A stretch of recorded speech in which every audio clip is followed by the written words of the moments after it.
daawadayaal waxaan kula wadaagayaa dhacdo cajiib ah oo laga yaabo inaanad adigu hore u maqal. dhacdadaasi ayaa waxay tahay xagee ay ku dambeysay gabadhii orodyahanada Soomaaliga ahayd ee daada yareed isla markaana ay gabadha Suudaaniga ahi u bixisay kabihii ay ku tartamaysay sanadii 2008 tartankii Olombikada ee ka dhacay dalka Shiinaha. Saamiya Yuusuf Cumar waxay ku dhalatay magaalada Muqdisho ee caasimadda Soomaaliya 25kii bishii Maarch sanadii 1991 waana curada 6 caruur oo ay dhaleen aabe Yuusuf Cumar iyo hooyo Dahabo Cali. waxay ahayd orodyahanad hansare leh oo hiboolay ah marna calanka u siday Soomaaliya. sanadii 2008 ayay Soomaaliya uga qayb gashay tartankii Olombikada adduunka oo waqtigaasi ka dhacay caasimadda dalka Shiinaha ee Beijing. tartankaasi oo ay ka soo hoysay natiijo fiican oo ay ku farxeen Soomaali badan, taasi bedelkeedana dad badan ay taageero u muujiyeen isla markaana kor u qaaday magaceedii. sheekooyinka cajiibka ee lahayd Saamiya aadna waqtigaasi bogogga hore warbaahinta iyo jaraa'idada caalamka ee ciyaaraha lagu baahiyo lagu qoray ayaa waxay ahayd Saamiya kabaha ay ku ordaysay ama ay ku ciyaaraysay ay siisay orodyahanad u dhalatay dalka Suudaan. maadaama ay xilligaasi dowladnimada Soomaaliya aanay caga badan ku taagnayn, waxay iskeed ugu ordaysay dalkeeda hooyo ee Soomaaliya xilli ay dalka Soomaaliya ka jireen dagaaladii sokeeye. sheekadeeda ayaana noqotay mid hadalhayn badan dhalisay oo bulsho badan oo caalamka soo jiiday, waxaana sheekada Saamiya lagu qoray luqado kala duwan iyo sidoo kale buugaag laga sameeyay oo lagu qoray luqadaha Ingiriisiga, Talyaaniga iyo Jarmalka.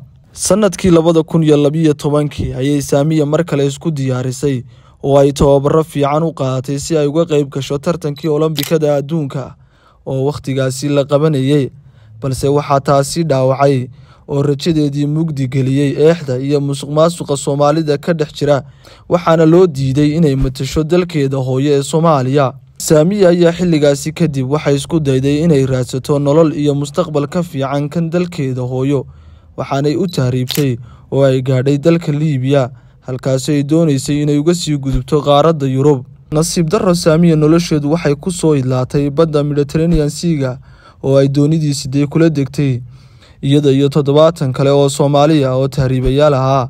Abriil 2012 xilligaas ay ku geeriyootay doonida la qarqantay, waxaana halkaasi ku soo idlaatay nolosha Saamiya, taasi oo laga qoray sheekooyin iyo buugaag kala duwan. hase yeeshee ilaa iyo hadda dadkeedu ma xusaan mana weynayaan taariikhda Saamiya. Allaha u naxariistee, Allaha u raxmadee bedelka Saamiya weli ma helin bahda ciyaaraha ee Soomaaliya iyo guud ahaan dalkeeduba.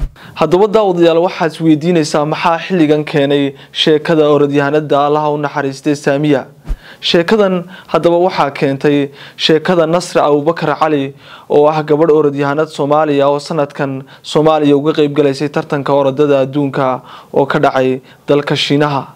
waxaa taasi bedelkeeda adduunyada maanta ku maadeysanaysay orodyahanada Soomaaliya sanadkan u dirtay tartanka orodada jaamacadaha oo Shiinaha lagu qabanayay oo ay Soomaaliya u matashay Nasra Abubakar Cali oo u ordaysay noqotayna qofka kaalinta ugu dambeeya tartanka ka galay. sidoo kalena waxay noqotay Nasra qofkii ugu gaabiyay ee taariikhda ka qayb gala tartankan la diiwaan geliyo, taasoo keentay in dalka Soomaaliya ee soo diray Nasra Abubakar Cali oo 20 jir ah oo aan lahayn khibrad orod oo hore aadna la isku weydiiyo heerka musuqmaasuq ee Soomaaliya, waxaanay gashay kaalinta ugu dambeysa, taasoo Soomaaliya hadalhayn badan u soo jiiday gaar ahaan bahdeeda ciyaaraha. sheekada cajiibka ayaa waxay ahayd oo dadku isweydiinayeen Nasra ma u diyaarsanayd inay ka qayb gasho tartankani, taasoo ay dad badan lahaayeen maya. haddaba daawade marka aad isbarbar dhigto sheekada Allaha u naxariistee Saamiya Yuusuf Cumar iyo sheekada Nasra Abubakar Cali ee xilligan oo ay Soomaaliya tahay dowladnimadeedu mid caga fiican ku taagan oo meel wanaagsan maraysa, iyo xilliga ay Nasra tartankaasi ka qayb galaysay oo ay Soomaaliya ka jireen dagaalo sokeeye, tee ayaa isleedahay Soomaaliya way wanaagsaneed. daawade adigu aragtidaada nagula wadaag commentiga sina share garee muuqaalkan haddii uu ku soo gaadho.